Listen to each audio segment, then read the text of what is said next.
aja. Ya saya kira demikian.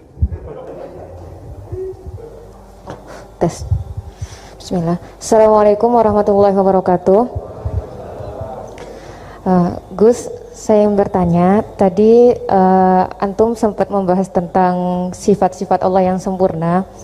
Beberapa hari yang lalu ada teman saya yang tanya ke saya, Mbak Nafilah, kebetulan anak ini memang baru hijrah gitu ya, baru belajar Al-Quran, baru baca-baca. Dia tanya, Mbak Nafilah, Allah itu boleh nggak disifati sama sifat yang mohon maaf kurang baik seperti makar, penipu atau yang lain, karena Allah kan sangat sempurna. Dan dia kebetulan waktu itu dia lagi menyebutkan ayatnya ke saya yang wayamkurullah wayamkuruna gitu.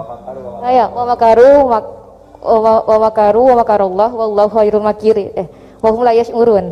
Nah di situ dan di surat Al-Anfal juga ada ayat yang tentang Allah itu sebaik-baiknya tipu daya gitu, mempunyai tipu daya yang sebaik-baiknya. Nah itu kan menunjukkan kalau Allah itu punya sifat tipu daya. Jadi dia waktu itu agak ngotot ke saya, berarti Allah juga bisa dong disifatin sama sifat yang jelek-jelek yang seperti itu Mbak Nafila gitu katanya. Menurut antum itu gimana? Saya juga masih belum jawab sampai sekarang pertanyaannya teman saya itu, karena saya masih bingung gitu. Jadi saya tanya sama Gus gitu, mungkin ada pencerahan gitu buat saya menjawab gitu. Terima kasih. Assalamualaikum warahmatullahi wabarakatuh. Itu begini ya, jawab seperti itu rileks saja. Yang jelas jenengan harus terima kasih sama yang tanya, nganggep jenengan pinter itu. Sampai tanya itu berarti nganggep jenengan pinter. Itu satu prestasi, itu orang nggak semua orang ditanya itu. Itu begini ya kalau dalam ilmu balaghah. Makanya saya ini kan pengajar ya, pengajar fikih juga pengajar balaghah, juga pengajar tasawuf, pengajar mantek. Kalau di pesantren kan memang semua itu diajarkan Pak Fatullah. Ini juga dulu mondok di buyut-buyut saya di Kudus itu, di pondok tertua di Kudus buyut saya. Makanya hormat saya itu bukan karena beliau punya etika, memang aturannya harus hormat gitu. Saya juga harus hormat beliau karena beliau rektor, ya sudahlah saling menghormati. Bapak itu kalau sama penanya itu hormat, ditanya, dia sudah sopan. Jadi kita harus menghormati orang sopan. Yang tanya hormat ke kita karena kita dianggap alim, kita hormat sama penanya karena orang sopan. Mau tanya itu juga gengsi loh. Masa dokter tanya itu kan ribet kan? Saya kemarin ditawani di Unisula masuk dikasih dokter honoris causa. Kenapa Gus gak mau? Saya takut kalau masuk neraka, masa dokter masuk neraka kata saya. Kan ya tidak lucu juga gitu. Akhirnya dokter-dokter itu, iya Gus saya tidak pernah kepikiran ya. Akhirnya mereka terus mau takwa, udah Gus kita harus takwa, kan mahal dokter kok masuk neraka. Oh begini jawabnya ya.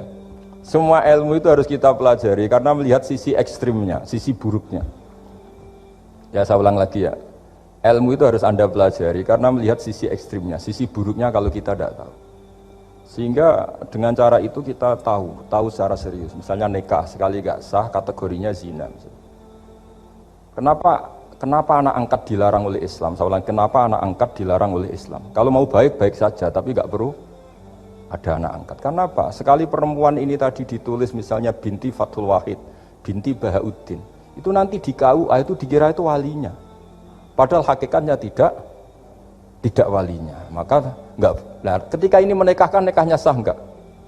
Enggak kan? Karena dinikahkan oleh orang yang hakikatnya tidak walinya, itu satu.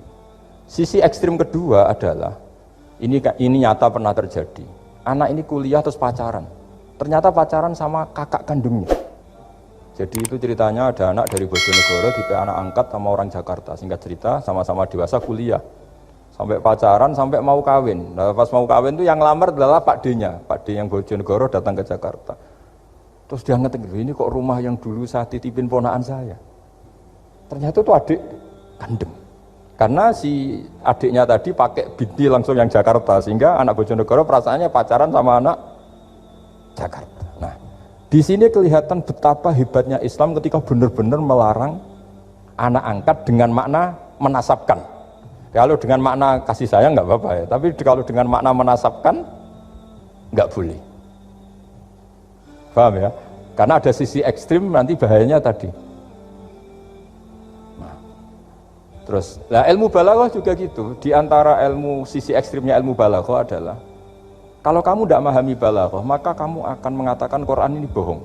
Karena kamu tidak tahu tasbih itu apa. Terus misalnya gini, Allah memaklumatkan di Quran bahwa orang kafir itu sumum bukmun umyun. Sumun artinya itu budak, tuli. Bukmun artinya bisu. Umyun artinya buta. Itu kalau kamu nggak ngerti balaghah, maka faktanya apa? Ternyata orang kafir tidak tuli, tidak bisu, tidak buta. Tapi kalau kamu ngerti balaghah akan tahu ini tasbih yang baligh, perumpamaan yang sempurna, kesusastraan. Jadi kalau orang muji Nabi itu gak boleh bilang anta kasamsi, itu kurang keren. Kamu ibarat matahari, kurang keren. Kafnya dibuang, anta samsun, anta badrun. Kamu matahari, kamu rembulan. Nah, kalau orang sedang pacaran itu kalau bilang kamu ibarat bunga, itu kurang keren. Wah kamu ya bunga saya itu kan, terus keren kayak.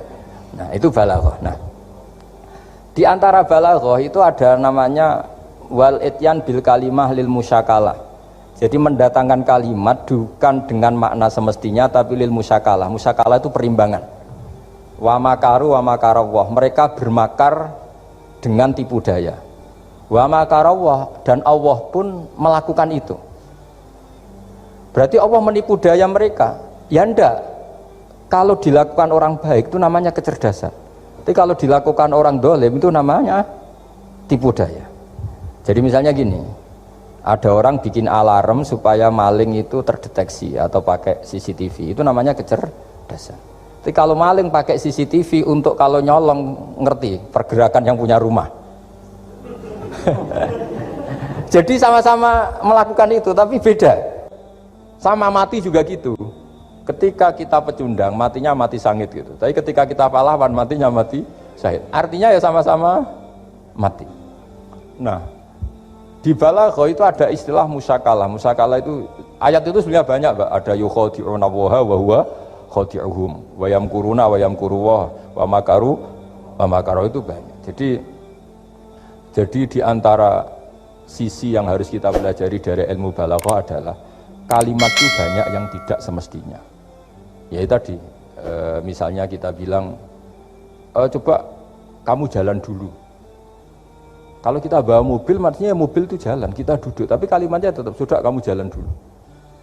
Mau naik mobil kok dibilang jalan. Jadi berdiri juga gitu. Ya yuhal muddathir kum fa'anzir. Kum berdirilah kamu. Berdiri maknanya mengurus sesuatu yang serius. Itu orang Arab bilang berdiri. Sehingga disebut wayuki munas sholat. Dan mereka mendirikan sholat. Apa semua sholat itu bentuknya berdiri? Nah, nuruti cangkem elek kan protes ya? Makanya begitu juga sholat itu harus menghadap kiblat. Yang benar aja, kalau pas sujud menghadap apa coba? Menghadap tanah kan? Jadi kalau nurutin bahasa ini nggak ada yang benar gitu. Maka berhati-hatilah dalam bahasa, karena bahasa itu nggak jelas. Kalau kamu sedang senang istri kamu, mesti bilang gini, wah saya cinta kamu karena kamu cantik. Harusnya istrinya tersinggung. Sehingga gini, berarti suatu saat kalau saya jelek, Anda sudah ada cinta kan? Kebetulan para istri tidak pinter sehingga dipuji gitu ya seneng. Sebetulnya itu tidak pujian, itu bahaya itu. Berarti dia mencintai saya sejauh saya masih cantik. Kalau enggak ya sudah macam-macam. Dan ya rata-rata macam-macam betul itu. Artinya bahasa itu nggak usah dimaknani. Makanya saya kemarin bilang sama Pak Rohidin itu, Bu ya UI itu kalau ngaji misalnya Bukhari dengan pemaknaan ulama. Karena maknani bahasa ini satu pekerjaan yang kalau tidak ulama tidak bisa. Apalagi bahasanya Rasulullah SAW. Bahasa itu susah. Dalam keseharian saja kita maknani susah, apalagi bahasanya Quran dan hadis. Ya contoh paling gampang gitu. Wa yuqimunas sholat, mendirikan sholat. Kita berdiri tegak demi bangsa ini. Memangnya perang harus berdiri, kadang harus tiarap kan?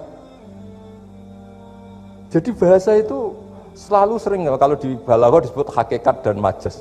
Ada makna hakikat, ada makna. Dan itu harus kita kaji. Kalau enggak ya fatal, memang hasilnya fatal. Kalau enggak ya. Makanya saya dulu ketika ngaji itu ya banyak santri yang agak kurang ajar betul. Sampai Sangyu Rajana gini Pak Khalil, Anda orang teknik pasti tahu. Gus, soft paling baik itu yang mana? Soft awal kata saya gitu. Baru agak baik kedua, ketiga. Ya kalau gitu gampang Gus, masjid tuh bikin selatan utara, semuanya soft jadi awal. Selagi bentuknya barat timur pasti ada 2, 3.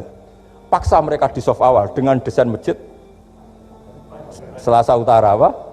Bukan panjang ya, selatan utara, sehingga semuanya di soft awal. Terus dia tanya lagi, lalu soft paling baik mana? Yang sisi kanannya imam kan itu urutannya. Ya sudah, imamnya letakkan paling selatan. Sehingga semua makmum posisinya di kanan. Ya kalau itu anjuran Islam ya didesain sak bangunannya. Ribet itu. Coba kalau kamu jadi kiai ditanya gitu mangkel apa enggak? Wah ini kurang ajar betul orang ini. Selagi bangunannya memungkinkan soft 2, 3, pasti nanti ada soft 2 dan dipaksa saja, yaitu tadi bangunannya memanjang selatan utara, imamnya diletakkan paling selatan. Terus saya gantian tanya, lalu setelah begitu yang paling afdol siapa? Yang paling dekat? Ya sudah imamnya kerubuti saja gitu. Itu, nah makanya yang sering perdebatan NU dan Muhammadiyah, dan itu kalau mau dianalisis secara ilmiah sebetulnya normal semua. Karena teks hadis itu memang butuh pemaknaan. Nabi, saya beritahu ya, Nabi itu kalau habis sholat, itu memang di semua teks itu akbala ali nabi wajih. Saya sering ketemu tokoh-tokoh Muhammadiyah ya baik-baik saja.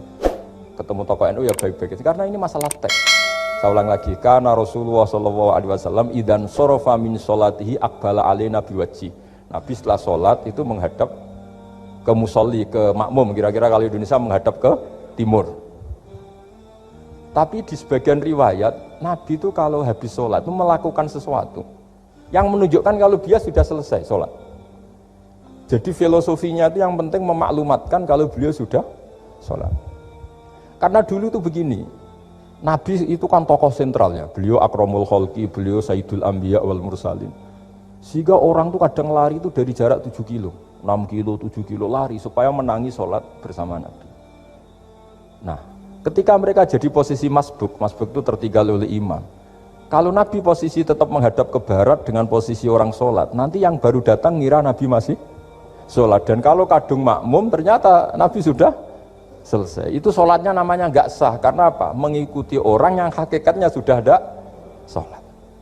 Terus semenjak itu jadi ilmu, maka kesunatan bagi imam setelah salam harus memaklumatkan ke hadirin kalau sholatnya selesai. Itu bisa dengan gerakan menghadap ke makmum atau menghadap ke utara atau apalah pokoknya, yang penting jangan rokokan lah misalnya itu. Ya pokoknya itu aja disarah-sarah. Ini cerita pendapat ulama, bukan pendapat saya. Jadi segampang itu ulama. Sehingga ya orang-orang yang alim dari kelompok Muhammadiyah yang lihat NU yang begitu ya biasa, yang alim melihat Muhammadiyah gitu ya biasa. Karena kita ini masalah teks. Apa? Masalah teks. Teks itu mesti orang akan memaknai secara proporsional. Saya berkali-kali menyontohkan kemarin ngaji di Ulil Albab. Wa ma min amin illa wa yukhayyalu takhsis. Tidak ada kalimat umum kecuali terbayang khususnya. Enggak boleh kalimat selalu umum. Misalnya saya contoh paling gampang itu tadi. Cung nak melaku jo plengaan itu. Kalau jalan jangan toleh kanan toleh itu. Semua ilmu adab pasti begitu. Tapi kalau di jalan raya tetap enggak melengak. Tapi itu enggak diutarakan oleh orang tua kita karena anak ini pasti paham lah kalau mau nyebrang jalan ya harus. Tapi kalau kita nasihati kan tetap cung kalau jalan-jalan jangan lihat kanan, lihat kiri, jangan. Tapi hakikatnya sama. Cung kowe nak salat sing anteng tuh kan enggak gerak. Wah ya gak sah lah, tahu gak rukuk gak sujud, anteng aja. Ada ini cerita, jadi kalimat itu sesuatu yang pemaknanya itu pasti proporsional gitu. Kalau kamu sholat dinasihati gimana? Sing anteng. Ya sholat kalau anteng sah gak kira-kira? Gak sah kan berarti gak rukuk gak sujud, kan anteng aja diam aja. Ya sama, saya berkali-kali nyontohkan, istri kamu kalau sedang baik dengan kamu, sudahlah Pak, kamu ingin apa saja tak dukung, bilangnya apa saja. Tapi kamu jawab, saya ingin poligami. Wah, perkara itu. Padahal bilangnya apa saja. Maksudnya kecuali itu kan gitu. Nah, ya makanya ini cerita lah. Quran itu ada sekian kalimat yang maknanya itu proporsional. Seperti wa makaru. Jadi misalnya gini ya, contoh paling gampang yang populer. Nabi di Gua Thur. Gua Thur itu ya gua Arab ya. Kedalamannya enggak banget dalam. Terus Allah merekayasa itu dengan cara ada laba-laba yang masang jaringnya di situ, terus ada burung dara yang di situ. Itu ya disebut makruh, rekayasa Tuhan. Tapi orang pasti sepakat itu namanya kecerdasan. Karena orang kafir yang mengklaim dirinya cerdas, dirinya terlatih, dirinya ahli mendeteksi musuh, ternyata hanya ditipu seperti itu, nggak tahu. Nah karena ini pekerjaan kesalehan disebut kecerdasan. apa disebut. Tapi andaikan sebaliknya nyuwun sewu, ada orang lari dari kejahatan, terus merekayasa seperti itu disebut rekayasa karena bentuknya kejahatan. Jadi ada sesuatu yang sama, tapi ketika dilakukan orang soleh itu baik, karena nanti itu disebut kecerdasan. Kalau dilakukan orang dolim itu buruk, karena itu disebut rekayasa. Ya kira-kira seperti itu. Baik, mohon izin satu lagi Ustaz dari komentar YouTube dari Bapak Kristiano Sulistianto. Gus, bagaimana dengan orang bodoh yang dijadikan sebagai pemimpin?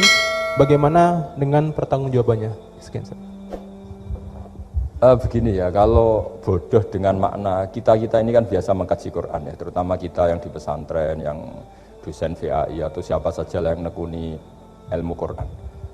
Ada sisi manusia itu punya sifat permanen yang oleh Allah disebut wa kanal insanu dzaluman jahula. Manusia itu banget bodohnya kata Allah. Sudah banget bodohnya, banget dolimnya. Sehingga kita bilang bodoh itu sebenarnya bukan ngenyak ya. Ya memang manusia mau tidak mau harus bodoh lah. Teorinya gampang, yang perlu diketahui itu kan banyak. Toh kita harus dititipi ilmu hanya sedikit. Dari yang banyak tahu sedikit itu namanya apa coba? Bodoh kan? Jadi sifat bodoh itu tidak perlu kita hindari banget. Mbok kita sudah alim, sudah alama, sudah apalah, tetap ada saja yang kita tidak tahu kan. Lalu pertanyaannya, gimana kalau orang bodoh itu mimpin? Bodoh apa? Kalau bodoh tentang uang ya bagus.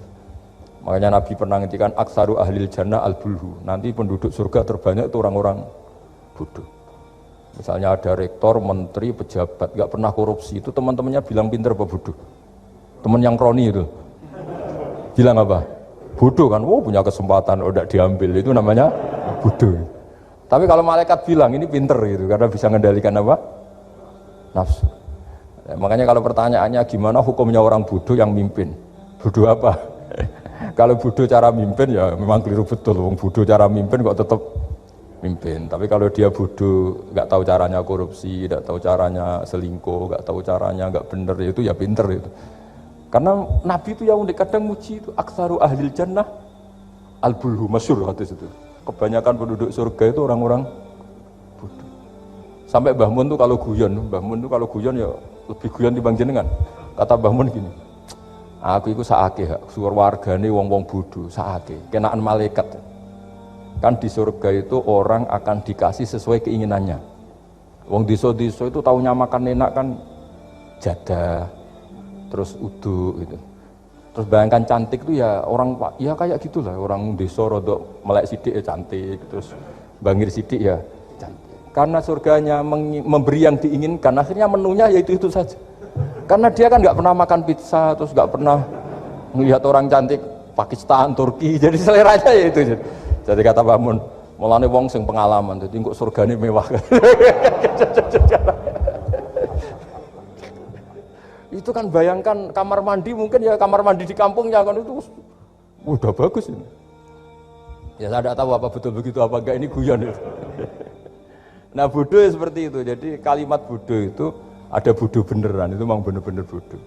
Tapi di beberapa ilmu tasawuf, bodoh itu kadang dipuji. Yaitu tadi aktsaru ahlil jannah al-bulhu. Kebanyakan penduduk surga itu orang bodoh ya kayak kita lah. Kalau kita rektor atau menteri keuangan atau pejabat kok tidak korupsi, itu kata teman-teman KKN kita itu apa namanya? Bodoh kan, ada kesempatan kok enggak dimanfaatkan. Tapi kata orang-orang baik itu pinter. Pemimpin ya gitu Pak Rektor. Jadi saya merasakan jadi kiai. Saya itu enggak suka mimpin. Karena sebetulnya takut kalau orang ini tidak mandiri. Semua kok tanya kiai, semua tanya. Ya kadang orang saking percayanya kiai itu ngasih nama anaknya saja tanya kiai, padahal bisa baca kitab. Kadang ya dia doktor dari Al-Azhar. Loh kamu itu ngalim kok nama saja tanya kiai, apa memang kamu nggak bisa? Wah biar barokah Gus kalau nama dari jenengan, ribet kan? Ini kan ribet. Akhirnya saya tidak mau, barokahnya tidak mau itu terus mereka mau memberi nama sendiri. Makanya kata bapak saya itu kalau ono imam masjid wis tuwek ngimami terus, juga istiqomah hak jenenge, mau digenti. Jadi artinya kalau ada seorang imam masjid tuwek sudah batuk masih ngimami saja. Di satu sisi itu pinter ya, di mana-mana kalau ada yang tua sama yang muda ya didahulukan yang tua. Tapi kalau pertanyaannya itu kalau di bab adab, tapi kalau nanti temanya regenerasi, ini tersangka enggak? Ya saya ulang lagi ya, ada imam tua sudah batuk-batuk. Kalau temanya akhlak dibenarkan, di mana-mana kalau ada yang tua yang jadi imam ya tua. Tapi kalau temanya regenerasi, tersangka kan dia. Lah ini